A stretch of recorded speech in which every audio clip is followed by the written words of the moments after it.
Dear friends, कैसे हैं आप सब। उम्मीद करती हूँ कि आप लोग अच्छे नहीं बल्कि बहुत अच्छे होंगे। सबसे पहले मैं अपने हर बढ़ते हुए सब्सक्राइबर को थैंक्स कहती हूँ, जिनकी वजह से मुझे आगे बढ़ने का मोटिवेशन मिलता है। फ्रेंड्स, आजकल ये जो मिसेस मूवी है, इस पर बहुत डिस्कशन चल रहा है। कुछ लोग इसमें कहते हैं कि एक पक्ष यानी कि रीचा का पक्ष सही था अपनी जगह और उसने जो किया वो ठीक था, और कुछ लोगों का ये कहना है कि दिवाकर का पक्ष अपनी जगह सही था और उसने जो किया वो ठीक था।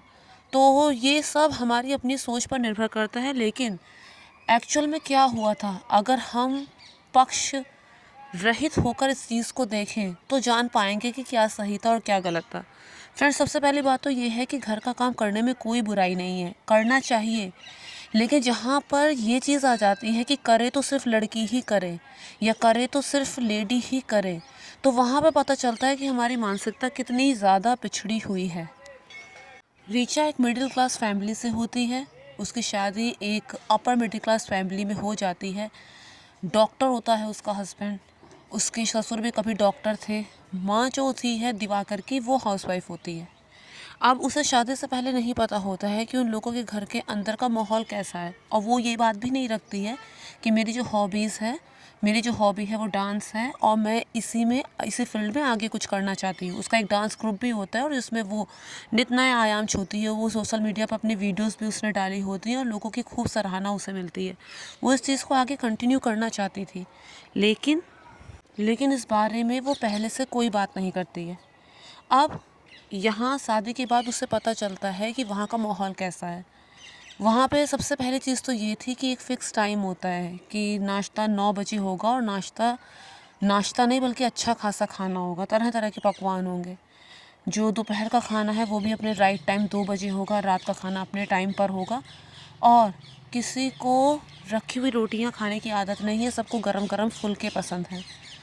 इसके अलावा सुबह का खाना जो बच गया वो दोपहर में नहीं खाया जाएगा, और जो दोपहर में बच गया वो शाम को नहीं खाया जाएगा, भले ही उसे फेंकना ही क्यों ना पड़े। इसके अलावा जो चटनी है वो मिक्सी में नहीं पिस सकती, क्योंकि मिक्सी में चीज़ें कटती हैं और सिलबट्टे में पिसती हैं, यानी कि स्वाद में फ़र्क पड़ जाता है। इसके अलावा कपड़े वॉशिंग मशीन में नहीं धुले जाएंगे। कपड़े वॉशिंग मशीन में धोने से पसीने के दाग अच्छी तरह नहीं जाते हैं। और भी बहुत सारी चीज़ें थी इनके घर में। नए नए रिश्तेदार आते थे, वो नित नई चीज़ें और बताते थे कि ये काम ऐसे नहीं ऐसे होता है, किचन गंदी हो तो घर में बरकत नहीं होती। इस तरह से टोंट मारने वाले लोग बहुत थे। इसी सब टोंट को झेलते झेलते रीचा आगे बढ़ती और अपनी तरफ से वो कोई कसर नहीं छोड़ती कि उसके काम में किसी भी तरह की कमी किसी को ना नज़र आए। इसमें वो कोई कसर नहीं छोड़ती, वो पूरा दिल लगा के पूरी मेहनत से पूरी शिद्दत से सब काम करती है। लेकिन जब डांस टीचर की जॉब का उसे ऑफ़र आता है, वो बताती है, अपनी बात रखती है कि इसी फील्ड में मैं आगे कुछ करना चाहती हूँ और मैं तो पहले से करती थी। तो इस पर मना की कर दिया जाता है उसे कि नहीं, हमारी फैमिली में सूट नहीं करेगा। और जो दिवाकर की माँ है, उन्होंने तो पीएचडी किया है इकोनॉमिक्स से, लेकिन उन्होंने अपनी प्रायोरिटी, अपनी प्राथमिकता जो थी वो अपने घर को समझा, तभी आज हमारे बच्चे इतने अच्छे हैं। हमारा लड़का डॉक्टर बन गया है और हमारी बेटी भी जॉब करके यूएस में सेटल है। ये सब इसीलिए हो पाया क्योंकि दिवाकर की माँ ने सारी प्राथमिकताएं घर को दी, बाहर खुद अपनी नई पहचान ढूंढने नहीं निकल गई।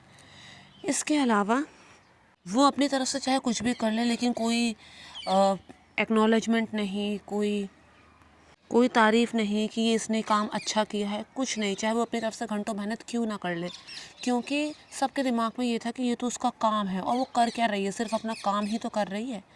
तो ऐसा सहते सहते पानी एक दिन सर से ऊपर हो आया और वो वहाँ से चली गई अपने घर।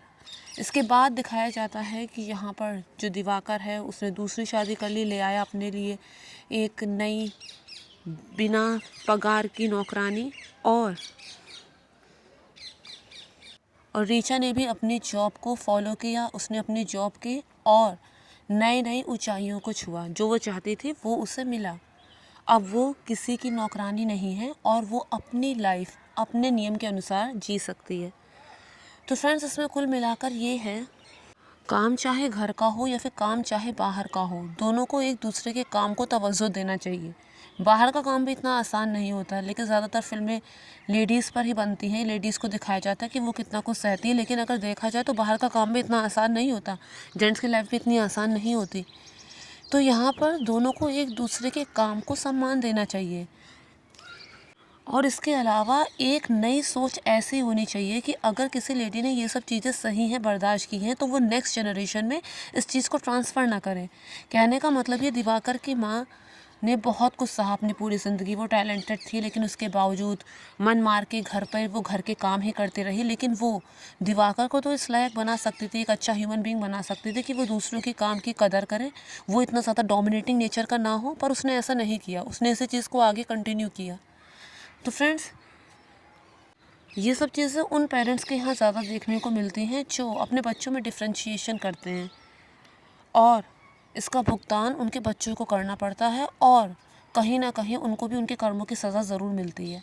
तो फ्रेंड्स, मैं उम्मीद करती हूँ कि आप लोगों को मेरा वीडियो पसंद आया होगा। अगर पसंद आया तो मेक श्योर मेरे चैनल को सब्सक्राइब, वीडियो को लाइक और शेयर ज़रूर कीजिए। Thank you friends, thank you so much.